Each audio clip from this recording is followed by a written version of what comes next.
What's up, family? This is the Damien Network right here on this beautiful special MLK Day. I hope that you are somewhere serving your community in some way or in some way honoring the legacy of Dr. Martin Luther King. Right now, today, we're going to talk about a hot topic today that has been burning up the airwaves yesterday, particularly NFL Hall of Famer Ed Reed and his comments. We all know Ed was hired or announced as hired. Let me just say that announced as hired as the head coach of HBCU Bethune-Cookman University down in Daytona, and folks were excited. I was excited about the hire, especially on the backs of Deion Sanders and his success at Jackson State, and he moved on to Colorado. But I said to myself, I think this is a great hire for BCU. But it seems like Ed Reed is unhappy, and Ed made some choice comments. So with me today is sports development coach JP, and also sports media expert Herman. Fellas, how are you? Welcome to the Damien. How you guys doing? Good morning. Good morning. How are y'all? Good. So listen, Ed came out yesterday, and he talked about that one, he doesn't have a contract with Bethune-Cookman. He said that he's done more in 2 weeks of being on campus than folks have done in decades at the university. He mentioned that his football team is out picking up trash among the university campus. And he basically said that Deion Sanders was right about all the critiques about the ways in which things are done at HBCUs. They mentioned the unprofessionalism at HBCUs. They mentioned some alleged financial impropriety or the lack thereof in terms of resources at HBCUs. And so I posed the question. I'll come to you first, Herman. Why would Ed say some things like that? Why would he go to Instagram, Facebook Live, and essentially trash his employer in such a way? Well, one, he needs to, Bethune-Cookman probably will need a stronger PR person, both on the university level and in the athletic level, and should have sat down with coach. This is how we do things at this said university. But when you don't have a strong communication team, this happens. What he said was true. I mean, he said what he felt. From the beginning, I didn't think this was the right hire. And that's from his standpoint, he was not going to have a strong backing at Bethune. I mean, if we looked at the last administration, as far as coaching administration, every year they were losing funding since before the pandemic started. Then you also talk about you get this new athletic director who's a basketball coach who right now is in the middle of basketball season. They hired him during the middle of basketball season, talking about Ed Reed. And this coach is, this athletic director is in the middle of SWAC play. So that's so many dynamics that's going on. Whereas when Deion Sanders when he was hired, I said that was the perfect fit for the perfect university at the perfect time. You had the right athletic director, the right administration, the right communications team, and even Deion brought his own communication team. Everything fell in line. Now, when you get Ed Reed, Bethune-Cookman is the shell of an athletic department. He didn't go to a strong backing of an athletic director or a university. It was a wrong hire, and that's from Ed Reed's side. For Bethune-Cookman, it was a home run because they got the name, but they didn't put the support like Jackson State put the support for Ed Reed. When I was working within athletics, I remember we was trying to recruit Ed Reed. I'm not going to say that university, but my first instinct when we let go of our coach, hey, let's look at Ed Reed. I knew Ed Reed was a coach that wanted to work in collegiate, and I felt like this was a good step.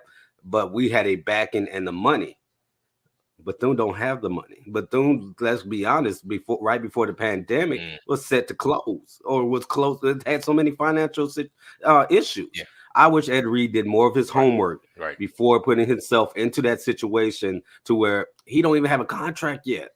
You know, did I feel everything he said? Yes, I've seen it. I've been there. I know what that's a tough place to work. So he didn't do his homework before taking that job. There was plenty of jobs out there, or he should have waited for other opportunities to open that fit for him. Bethune-Cookman was the wrong fit. So let me say this. So Herman says it wasn't the right fit. Herman says that Ed should have done his homework. I've heard comments about people saying that Ed was HBCUs don't handle their business. I wondered when they made the talked about the hire how they were going to pay him, right? And so maybe he didn't do his homework. Maybe his expectations were a little high, coming from the Miami University, coming from the Ravens, NFL, and things of that nature. JP, talk to me. Why would Ed say what he said? Well, obviously, he's an emotional guy. Okay, he's a high level, high functioning person first, right?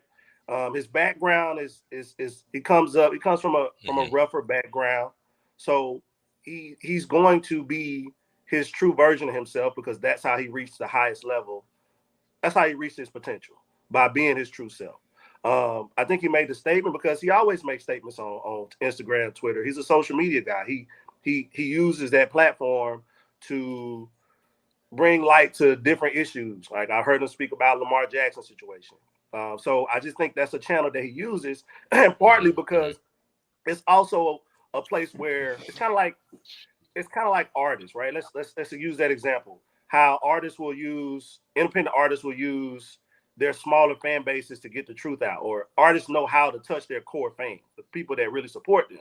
So I think that before the narrative got spun, he wanted people to get a true sense of his actions, his tone, his energy towards what he was doing.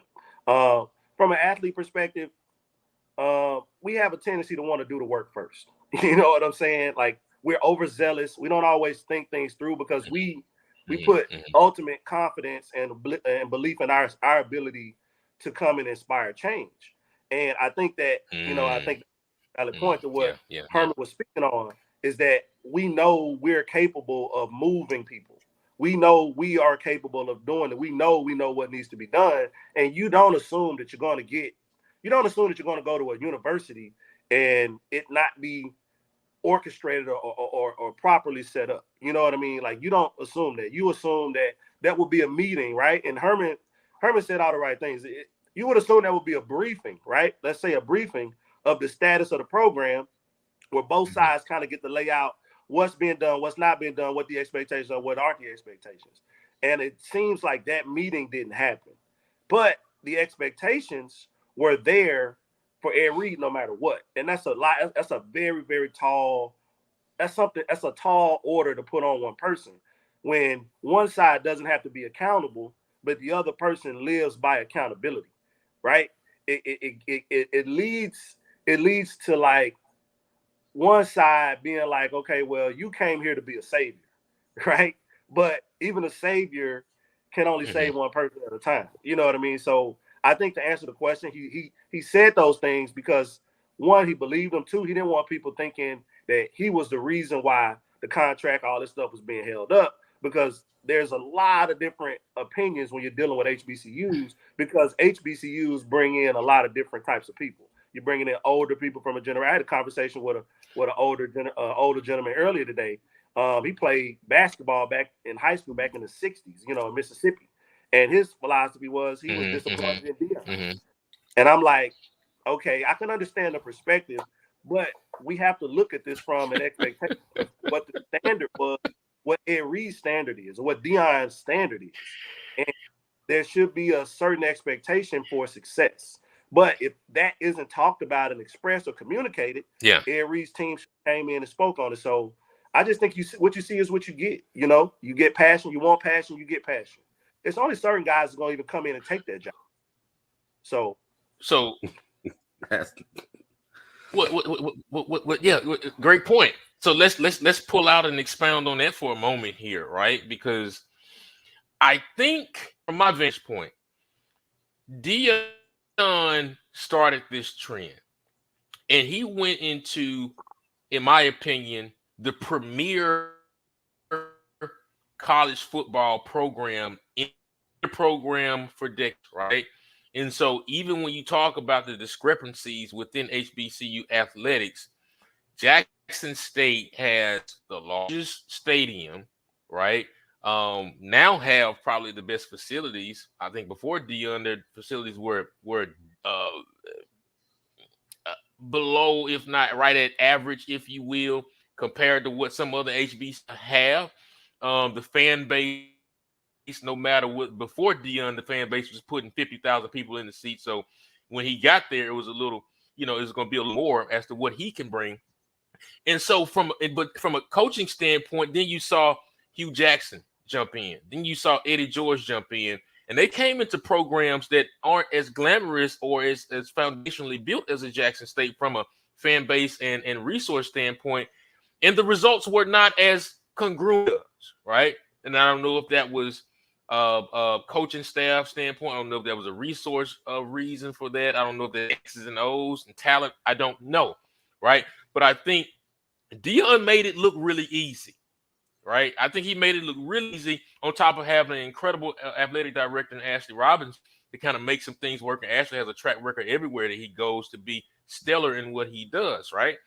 So I think he made it look easy. So Ed Reed coming into this Bethune-Cookman program saying, hey, this is an HBCU. I don't know if Ed had stepped foot on a BCU in years to even survey the situation, but I think he probably thought this thing was going to be as easy as Dion made it look, right? And, Herman, you and I met on the campus of Texas Southern University, and we know what Texas Southern's facilities look like, what the practice field looks like, XYZ, what now the field that now is being used for homecoming looks like, right? And all those different challenges, right? We know what Jackson State's practice field used to look like before Dion. And so for me, I think Ed came in with these expectations, and JP, you kind of told me earlier before we came on set that Ed has been in the University of Miami, great resources, everything laid at his feet. Been in the NFL with the Ravens, being lauded as the greatest safety ever, everything laid at his feet. Now he's here to take on this challenge, right? The next challenge of his life, and he goes and there's trash all over the place. There's trash on the football field. The players probably don't have great uniforms and things of that nature. And so I could understand his frustration, right? But brother, we know that HBCUs have issues and discrepancies. What did you expect? Herman, talk to me. What did he expect? But tell me, was it the right approach? Was it the right approach to go on? Although you don't have a contract, which I think is ridiculous within itself, it shouldn't have been announced until you have the ink dry. But did Ed take the right approach in airing out these issues? Well, he's obviously frustrated, and as the gentleman said that when he's an emotional guy, he always wore his emotions on his sleeve since he put back into his college days when he used to play. So we know he's emotional. I go back to again, they did not. Let's turn around. They announced this on what, December? What was it? December 25th, somewhere around there. It was like the second or third week in December. They announced it. We are in the middle of January, second week of January. But mind you, Bethune-Cookman closes for 3 weeks. They're one of the HBCUs that closes and don't do anything during the Christmas break. So why even make an announcement that, hey, we have it in principle? If Ed Reed decides to leave and say, you know what, I'm done, what coach is you're gonna get a desperate coach that willing to take and do anything, and that football program is gonna go nowhere. That doesn't do anything for that university. So I would not have announced nothing until after. But guess what? Recruiting. You're trying to get. But then again, Bethune-Cookman is a private university. The big difference between Bethune-Cookman and Jackson State, anybody can transfer into Jackson State. So Deion Sanders was able to get his dogs. He was able to, hey, come to Jackson State. How you gonna do that at Bethune-Cookman when that's a private university and you're not able to get those dogs into Bethune-Cookman? That's been the struggle for Bethune-Cookman for a long time. You have to do from the ground up. You got to build a foundation. Their last coach was a good coach, but you only could do so much with the resources you have. So go back to your question. That goes back to their PR team. You have a young guy that's the sports information director now, real good guy, Mhm. worked with him for a few weeks, very smart, very intelligent, but he's still new to the business. I still don't know who their PR person as far as the university goes. So you don't have anybody to say, "Hey, coach, this is how we do it at Bethune Cookman." Before you make any statements, come through us, or But again, his athletic director is not never there. His athletic director worried about basketball right now. Basketball don't end until March. Again, there's nobody to communicate with this man. Who is he supposed to communicate? Hey, I need this, I need that. Your third person in charge. He used to be an assistant basketball coach before taking the job and being the third person in athletics. Your second guy just got there within the beginning of this school year. So you got a lot of new faces that are still trying to get the dynamics of Bethune Cookman, and that takes time because Bethune Cookman is a different beast compared to every other program. He should have went to a public program where you can get these transfers in. He should have went to a program that has a backing like a North Carolina A&T, a Morgan State, Mhm. even a Howard, even though it's a private university, is putting funding into the athletic department. You said Jackson State had great facilities. Alabama State had great facilities. We have a lot of programs that have great facilities. Alabama A&M have great facilities. Prairie View, let's see all the money they did put into their athletic department. Even though Texas Yeah, Southern don't yeah, have a yeah. home on-campus football field where they can play, they got a stadium a mile away. They have a perfect, I think it's a perfect practice field. I never was one to agree to have a football game there, but I would Mhm. love to have a football true stadium on the campus of Texas Southern University. But we deal with what we can. They're about to build a new training facilities. Hey, Ed Reed would have done great there. You got to find it. It's a strong connection you have to find. Again, when Deion Sanders went to Jackson State, it was the perfect time, perfect athletic director, perfect president, and the Yeah, perfect fan base, and that was the only yeah. reason he succeeded at in them 3 years at Jackson State with the right communication team. Absolutely. And he finally said thank you the other day. He act like he won those games because of himself. But um that said, I'm coming to you here, JP. I want to say this though.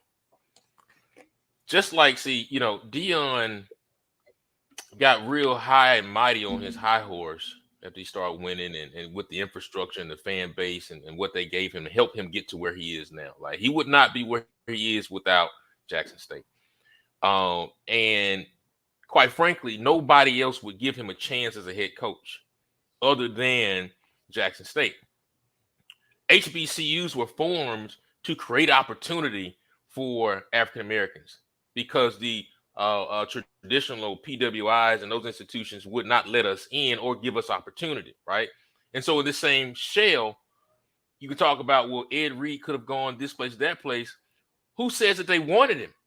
Who says that he had opportunity to go somewhere else? He was an advisor on the staff of Miami. Why didn't they make him a coach? Why didn't they make him a defensive coordinator? They didn't. So therefore, BCU was give him opportunity to get himself started in the coaching ranks, right? And then he goes on IG and blasts the institution in such a way. That said, JP, tell me, unadulterated, is Ed Reed a good fit for an HBCU program? Any program, BCU, I anywhere. my Is he personal polished? Does he have the training? Is he ready? Is he okay, ready for this type of opportunity? let's deal with the polish part. It has never been a standard that coaches are polished. Okay, like that's a myth. Like like we can say like PWIs, all programs have coaches who are men who do all manner of things. Okay, so where it may look polished, if you're a Mm-hmm, coach and you're messing with co-eds, you're not polished. You know what I mean? So I think we have to understand that Ed Reed, in my opinion, is a guy similar to Dion who's going to come in and he's going to establish a culture. Okay. And BCU mm-hmm, definitely mm-hmm. needs someone to come in and institute a culture. And I think that when you're dealing with certain people, guys who have who themselves have had to make personal change and realize things that they used to do or things their friends did weren't necessarily beneficial for success, there's a no tolerance policy on how we're going to do certain things.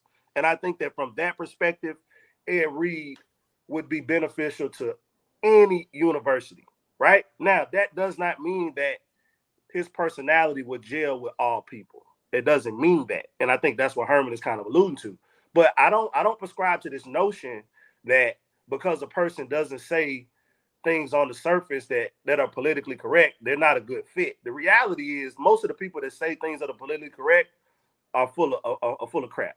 You know what I mean? And the reality is somebody needs to draw light to these situations because I was an athlete. I was an athlete at HBCU, multiple, right? It's a running joke amongst our group that I did the Black College Tour. You know what I'm saying? And I was a baseball player and I loved it. But baseball was something that on HBCU campuses is a moot point. No one even cares about it. So imagine some of the things that people's children are experiencing on these campuses with these people whose jobs aren't tied to success. There's no accountability. And so what I hear from Ed Reed is saying, like, listen, how can we have a campus, a university that they're taking money? That's a great point. And we're not picking up the trash. We're paying people to pick up the trash all day. There's money passing to people to do these jobs. And the kids are having to do it because the coach is coming in trying to implement a culture to the football team that this is your campus and that you are going to take respect for it and take ownership of it. And I think that from that perspective, Ed Reed, you couldn't find a better person. As a coach, as a trainer, as a young parent, when I look to find a trainer for my kid or my daughter or my son, I'm going to find somebody who has a core set of principles. Because without the principles, nothing can be built. So going to the Deion thing, yeah, Deion was given a platform, but Deion he's electric. Like when he speaks, people listen. It's the energy that reverberates the room. And I think that what happens is, and I do think that Ashley did a great job. I want to say that. But I also know how we are as a people and how we have a tendency to value people on the surface and judge what we think they know and accept and determine what we're going to use them for. When Deion probably had a lot of expertise and a lot of knowledge that he could have imparted on that institution that could have extended the relationship. Okay. And I think that that's how we got to look at it. Deion's a shooting star. So when Deion got to Jackson State, he was on his way out. It was only a matter of time. Right. And the question is, how do we make sure that relationship is something that we're always able to benefit from for the kids, man? And I think that one of the biggest problems we make is we don't, when I say we, I mean these institutions, right? These institutions don't, there's a saying in sports, you got to know your personnel, okay? You have to know your personnel. And we don't deal with knowing our personnel. We let the personnel run the whole situation. And that's not practical. It's not practical to Ed Reed pick up trash, man. Even if he's under contract or not under contract. Let's deal with what he's talking about. Who has to pick up trash? Does Nick Saban pick up trash at Alabama? Mm-hmm. Does the football team pick up trash? Or do the sanitation workers and the workers that are paid pick up the trash? So where's the ball being dropped? But there's money changing hands. There's money changing hands for things that are not being done. And I think that's what I heard from Ed. Now I heard it in a very, very abrasive way and tone, but I think it shows you that he wants people to understand why these institutions are last. These institutions aren't last. This is like Jackson, man. I hate to talk about it because I'm from Jackson, and Damon always jokes and say I'm gonna get beat up when I go back home. But how, as a coach, can one minute, JP, 1 minute. Right, I gotta wrap up. All right, yeah. How can a coach go into a home and bring a 5-star athlete when there's no running water for 6 months? Like, you have to ask yourself, am I giving this guy the tools he needs to be successful? Am I giving this guy the tools he needs to be successful? Now, Ed should have vetted that situation a lot better, but he's a Florida boy. He wants to help his people. That's it. That's my 2 cents. Yeah. No, great conversation. And I saw a few comments about people saying that, hey, you got dilapidated buildings. You got insect and pest issues in some of these buildings. They're not up to code. It's a theme around HBCUs that, like you talked about, the staff that don't have really accountability measures, performance measures, just be chilling and they just don't really care. And so it's but the bigger question is, how do you lay out those issues? Is there a proper way to do it? Do you just peel back the onion and just put it out there, or is there a more professional way to do it behind closed doors? Some people say if you do it behind closed doors, it'll never get fixed. Some people say you just got to yell it out from the mountaintops and raise awareness to it. And so somewhere in this conversation, I hope that we provided some type of light to help people think and chew on it a little bit more. JP Herman, thank you so much for joining the Damien Network. Folks, make sure you like this broadcast and share this broadcast and keep this conversation going. Thanks.